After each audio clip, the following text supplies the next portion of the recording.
यदि हृदय में ज्वाला प्रज्वलित हो तो एक छोटी सी चिंगारी ही समूचे वन को स्वाह करने के लिए पर्याप्त होती है। चंद्रगुप्त, युद्ध करने के लिए हाथों में शस्त्र की आवश्यकता नहीं, हृदय में दृढ़ संकल्प की आवश्यकता होती है। धनानंद की सबसे बड़ी शक्ति है उसका धन, और वही उसकी सबसे बड़ी दुर्बलता भी है। और हम इसी दुर्बलता पर निर्ममता से चोट करेंगे। यही होगा हमारी इस क्रांति का प्रथम अध्याय, धनानंद का धन लूटना। महामाते, इन खाली संदूकों को देखो। कल ये सभी खाली संदूक स्वर्ण मुद्राओं से भरे होंगे। जब मगध की भयभीत प्रजा अपने अस्तित्व के लिए कर देगी और वो सभी कर इन संदूकों में भरे जाएंगे तो धनानंद का आनंद और भी बढ़ जाएगा। ईश्वर करे महामहिम कि हर दिन, हर वर्ष मगध का राजकोष इसी प्रकार बढ़ता है। मगध का कोष मेरा कोष। उचित कहा आपने महामहिम। मगध अर्थात सम्राट धनानंद, और सम्राट धनानंद अर्थात मगध। वो तो है महामाते, किंतु जब बात धन की आती है तो मैं थोड़ा भिन्न सोचता हूं।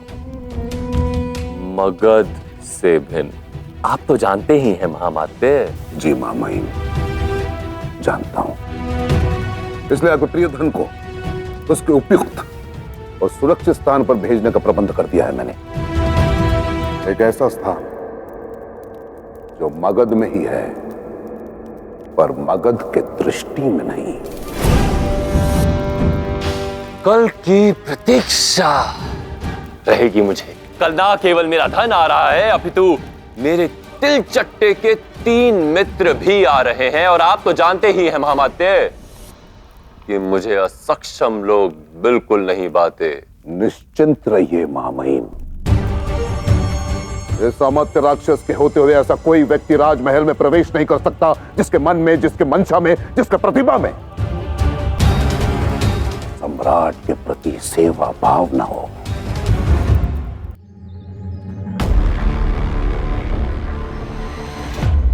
वो देखो वहां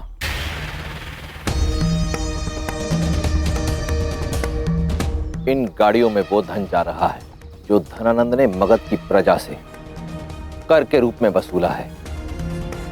यही है धनानंद की सबसे बड़ी शक्ति भी। हे भगवान, हम किस प्रकार धनानंद की अपार शक्ति और धन के सामने टिक पाएंगे आचार्य? धनानंद के धन से थोड़ा धन चुराकर अपने शत्रु की शक्ति छीन लो और स्वयं शक्तिशाली हो जाओ। यदि राजकोष जाने वाली इन गाड़ियों की सुरक्षा व्यवस्था ऐसी है तो धनानंद के राजकोष की व्यवस्था तो 100 गुना अधिक होगी और वहां से धन चुराना असंभव है। मेरे साथ आओ।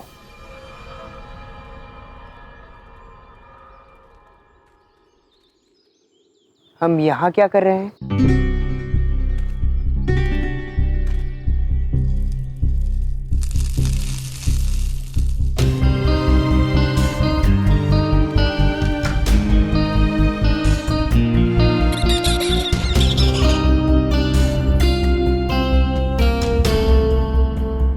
देखा क्या किया इस वानर ने?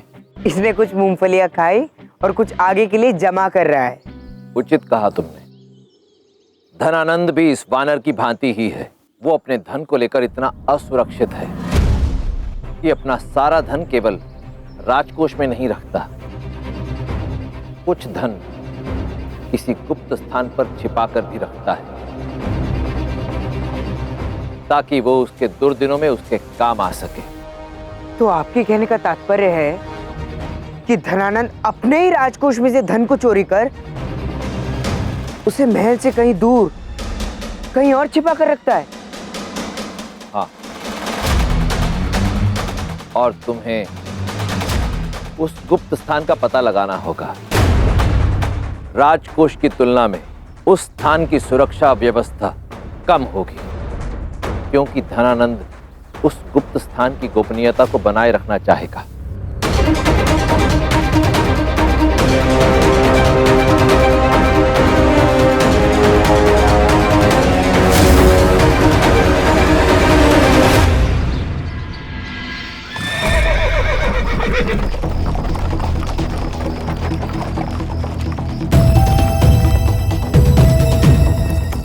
चलो शीघ्र करो।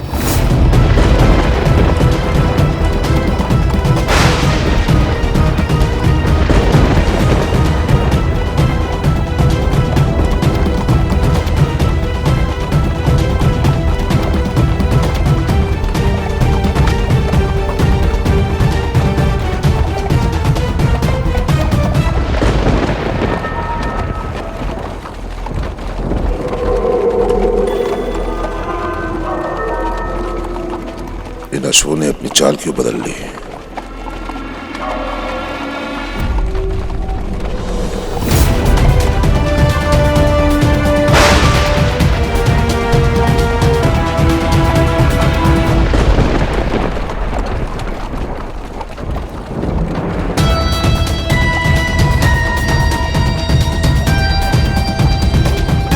और कितनी दूर है वो गुप्त स्थान जहां धनानंद अपने गुप्त धन को छिपाता है?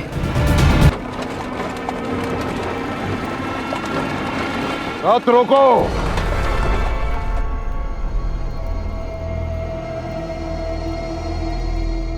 प्रतीत होता है वो गुप्त स्थान आ गया है।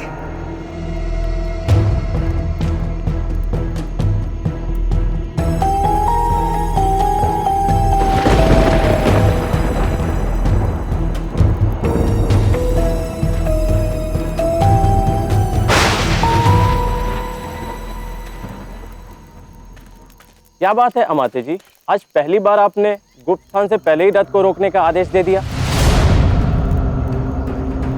अश्व ऐसा प्राणी है जिसे धोखा देना बहुत कठिन है।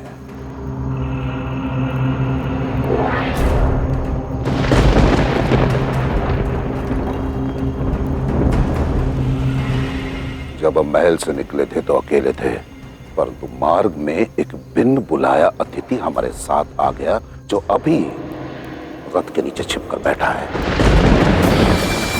और उसे ऐसा लग रहा है कि हमें इस बात का पता नहीं चलेगा। अश्वों की बदलती चाल ने किसी और की चाल का खुलासा कर दिया। तुम जो कोई भी हो, यदि जीवित रहना चाहते हो, इसे क्षण बाहर आओ।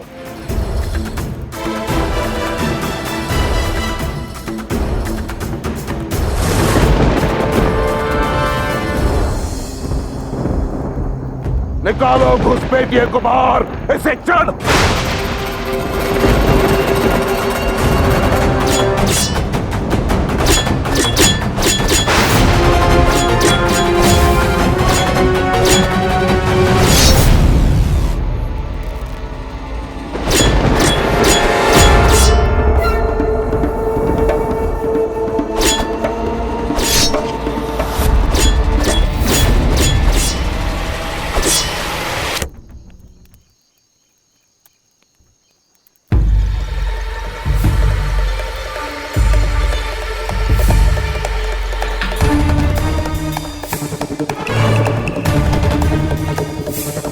अंतिम चेतावनी देता हूं, बाहर आ जाओ। सैनिकों, नीचे देखो कौन छिपा है।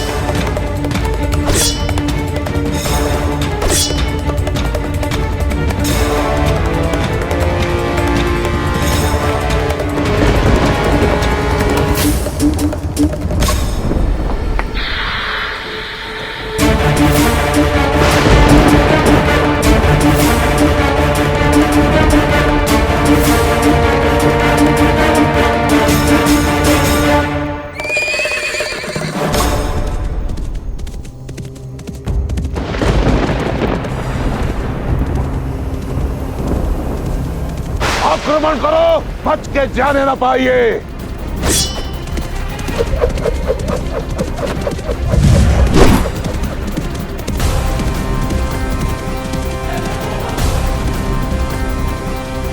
मैं अभी जाकर सम्राट को सूचित करता हूँ।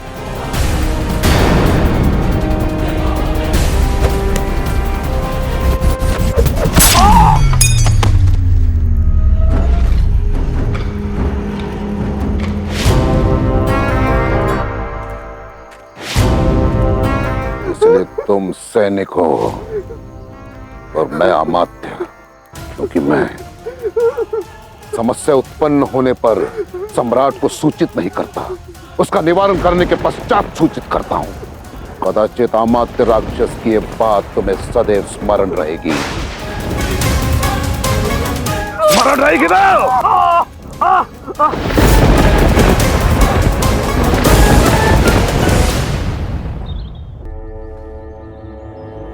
मैं हार गया आचार्य। मैं ये तक नहीं पता लगा पाया कि धनानंद अपना धन किस स्थान पर छिपाता है। जब मैं इतना सरल कार्य करने में विफल हो गया, तो फिर मैं उस धनानंद का सामना कैसे कर पाऊंगा?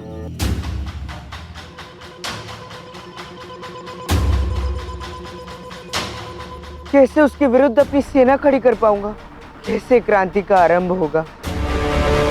एक माह में तो ये सब करना मुझे असंभव प्रतीत हो रहा है आचार्य।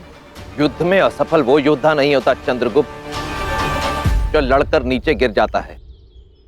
असफल वो होता है जो नीचे गिरने के पश्चात पुनः उठकर लड़ने का साहस भी खो बैठता है।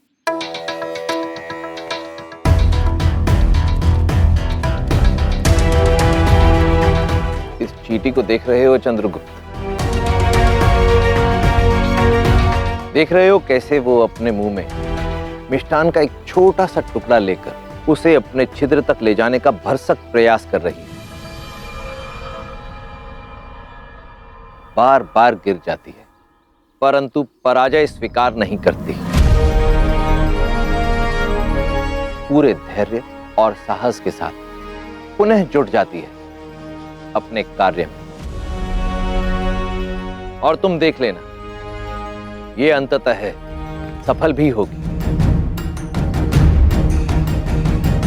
क्योंकि बार बार मिली असफलता ने इसे सफलता के विषय में अनमोल सीख दे दी।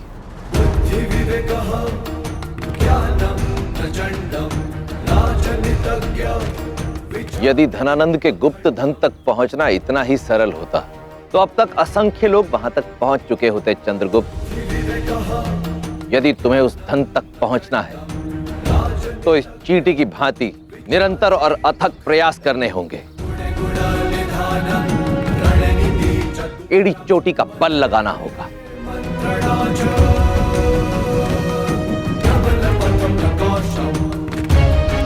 तुम्हारे पास साहस और संकल्प की शक्ति है चंद्रगुप्त।